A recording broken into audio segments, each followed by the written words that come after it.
The devil smiled when Christ breathed his last. To him, the cross wasn't a moment of sacrifice, it was a trophy, a divine humiliation. The Son of God, beaten, mocked, nailed, and left to die like a criminal. The heavens were silent, the earth went dark, and in that suffocating stillness, the enemy believed he had finally broken the unbreakable. But the devil was wrong, because what he didn't expect was what came next. When Christ's body went limp, and the world turned its face away in mourning, the spiritual realm came alive. The veil of the temple tore, but something far greater had been torn open, the line between the living and the dead. And before the devil could gloat for long, Michael descended. Not as a messenger, not as a comforter, but as a warrior. The same archangel who once cast Lucifer from heaven now appeared again, not in the clouds of glory, but in the shadows of death, and the devil saw him. He recognized the fire in his eyes. He remembered the sword. He felt the same fear he had known in that first rebellion, but this time there was no chance to fight back, because Michael wasn't alone. Christ had entered death, not as a victim, but as a king. Not just what happened on the cross, but what happened beneath it. What Michael's descent meant for heaven, for hell, and for you. This video will take you deep into what the devil witnessed in those moments. Stay with me until the end, because what Satan saw that day will change the way you see spiritual warfare and the way you see your own battles. The moment Jesus took his final breath, the world seemed to collapse in on itself. Darkness swallowed the skies at midday. The earth convulsed beneath the feet of those who had just crucified the light. The veil inside the temple, thick as a man's hand and centuries old, split from top to bottom. Creation itself cried out in response. But while humanity looked upward in grief, something was stirring far below. In the unseen realms, a violent shift began to ripple through the spiritual fabric of reality. Because Christ's death didn't just simply mark the end of his earthly life, it was the detonation of a divine plan. No one left, no one challenged, but that day the rules changed. A spiritual explosion that reached into places humans had long forgotten or feared to imagine. And the shockwave didn't stop at the grave. It pushed into the depths of Sheol, the land of the dead, a place where spirits waited in silence, some in torment, others in anticipation. Not like a lost soul, but like a sovereign king entering enemy territory to take back what was stolen. But none had ever witnessed what was about to happen next. But this time, it wasn't to expel rebellion. It was to clear the path for resurrection. The realm of death had grown comfortable in its dominance. The one who once led armies against the dragon in the book of Revelation. As Jesus gave up his spirit, he didn't fall helpless into the hands of death. He descended with authority. And before he appeared in the depths, another figure arrived first, Michael, the Archangel of War, the Prince of Heaven. He descended like lightning, just as he had in the first war. And the gates of death, which had stood closed for ages, were now under siege, not by a mob, but by divine decree. Hell felt it, the devils trembled, because they recognized the presence of justice. The spiritual court had arrived. Hell was prepared to celebrate. The death of Jesus was seen as the devil's greatest victory. The purest soul had been broken. The Son of God had bled like a man, screamed like a man, and died like a man. To the kingdom of darkness, it seemed the divine plan had failed. The serpent had struck the heel. And so, in the depths, the enemy waited ready to receive what he believed was rightfully his. What did he expect? He expected a shattered spirit, a defeated Messiah, a flickering light smothered by suffering and humiliation, but that's not what he saw. Instead, the silence broke with the thunder of wings, and from the realm above descended a being the enemy knew far too well. He didn't need to. His presence alone split the atmosphere. His sword, glowing with divine fire, wasn't drawn to fight, but to declare authority. The devil recognized it instantly. This was not some grieving angel come to mourn the sun. This was heaven's enforcer, the one who stood between chaos and divine order. Even the boldest of spirits, cloaked in arrogance, withdrew into the shadows, because they had seen this face before at the edge of heaven, when Lucifer was cast down in shame. And now that same face appeared at the gates of death. To ensure no corruption could touch the Holy One, Michael, the Archangel, did not announce his arrival with words. Michael didn't look defeated. He looked sovereign, and the flames in his eyes burned not with anger, but with judgment. The devils that roamed the borders of Sheol fell back. The devil stood frozen. He had expected a victim.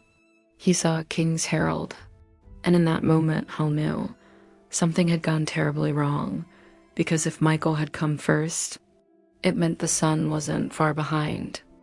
Long before the cross, before Eden, before time itself was measured in hours and days, there was a war. Michael and Lucifer once stood in the same courts of glory, both radiant, both powerful, but one chose rebellion, and the other chose obedience. That choice split heaven, and Michael, with the authority of the Almighty, cast the deceiver down stripped, humiliated, burning with pride, but void of light. Now, after centuries of silence, they met again. Not in heaven, but in the depths. And this time, Lucifer was not facing a sword, he was facing a verdict. Michael stood like a judge, not a warrior. There was no battle here, no struggle. The rebellion had already lost. The cross had made sure of that. The enemy looked into the face of the one who had first exposed his lie, and for a moment, he was forced to confront the full weight of truth. He had filled minds with rage, hearts with pride, hands with nails, but he didn't see the trap until it was too late. The cross wasn't defeated, it was a throne. And now, as Michael stood before him, silent and immovable, the deceiver knew he had lost again. The price had been paid, the blood was accepted, and there was nothing left to argue. Nothing he had done could stop what was coming.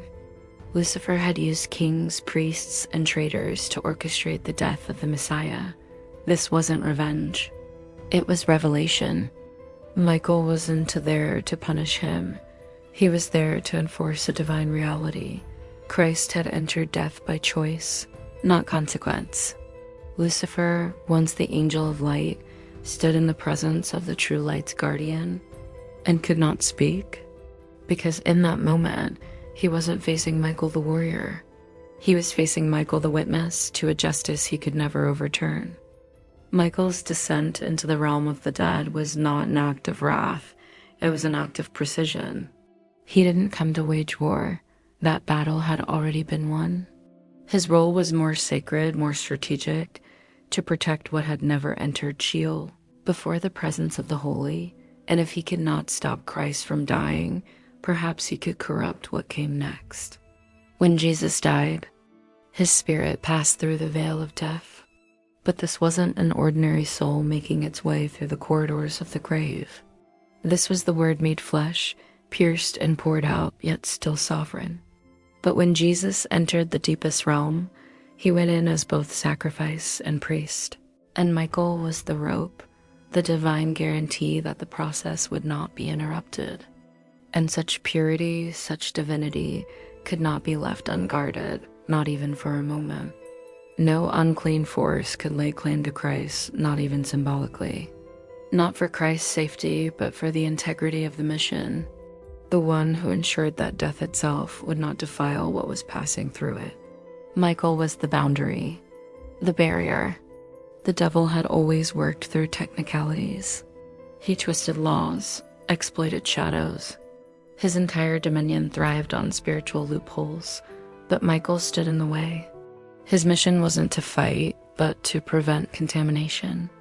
In the ancient Jewish tradition, the high priest would enter the Holy of Holies with a rope around his waist, just in case something went wrong. Every step Jesus took into death was sacred, every second guarded, And Michael ensured that nothing, no spirit, no voice, no accusation could interfere with the unfolding redemption. This wasn't brute force, this was sacred protocol. A heavenly escort through hostile territory. This victory is untouched. And in that silence, as Christ approached the captives, Michael stood as the seal. This soul is holy. This path is protected. The chains didn't break with a clash. They broke in silence. Because truth doesn't need volume to conquer lies. As Christ entered the deepest chambers of the dead, something began to shift. The ancient groan of captivity felt since the fall of man was suddenly interrupted. Those who had waited in faith, generation after generation, began to stir.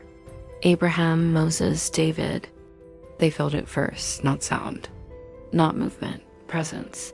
And then the light came, not blazing, but steady, not explosive, but undeniable. The Lamb of God walked into Sheol not to be judged, but to liberate, and with each step the walls cracked. Not the stone, but the authority. The legal claim that death held was dissolving. The gates didn't swing open, they lost their grip. Michael watched it unfold, because the dominion of hell wasn't just being broken, it was being disarmed, not as a spectator, but as a protector of order. They had no command, no ground to stand on, not anymore. He stood between the captives and any force that dared resist their release, and none did. Demons who had ruled these depths slithered into the shadows. The souls looked up. They saw not just freedom, they saw the one they had believed in without ever seeing his face, and behind him stood Michael, silent, still, radiant. The devil, once roaring with pride, now watched in helpless horror as centuries of bondage unraveled with holy calm. Hell wasn't being torn apart by rage. It was trembling under righteous authority, and the angels didn't scream, they stood. Because when God speaks through action, all creation listens. In the midst of the unraveling, as souls began to rise and the grip of death dissolved, the devil stood paralyzed. No chains remained to bind, no demons dared move, no argument could form. All that was left was shame. He watched as the Lamb walked through his house without fear. He watched as the captives were freed by the very blood he tried to silence. He watched as Christ, wounded and radiant, moved through death like he owned it, because he did. And then Michael turned. The Archangel had said nothing since his arrival. His sword had not swung, his mouth had not spoken. But now, he faced the one who had once tried to claim heaven. Their eyes met. And in that single gaze, everything Satan feared was confirmed. He had lost, not just the battle, but the entire war. Because the cross was not a mistake. It was a setup, a holy trap. And Lucifer, the one who once declared, "I will ascend," now stood beneath the feet of the one he couldn't have stopped, watched over by the very angel who had expelled him from glory. Michael did not threaten him. He didn't need to. The look was enough. It said, you couldn't stop him from coming. You can't stop him from leaving. And you'll never stop what he's about to build. Satan turned away not in rage, but in silence, because he understood. He hadn't watched a defeat. He had witnessed his own funeral. The devil thought the cross would end everything, but he didn't realize it was never about ending. It was about beginning. What hell saw that day was not a broken man, but a king descending with purpose. And the moment Michael appeared, the illusion shattered. The enemy thought he had pierced divinity, but in truth, divinity had pierced his domain. This was the greatest reversal in history. From the outside, it looked like defeat, but in the depths, it was domination. Jesus didn't sneak into death. He marched in, with justice behind him, with fire beside him, with Michael clearing the path.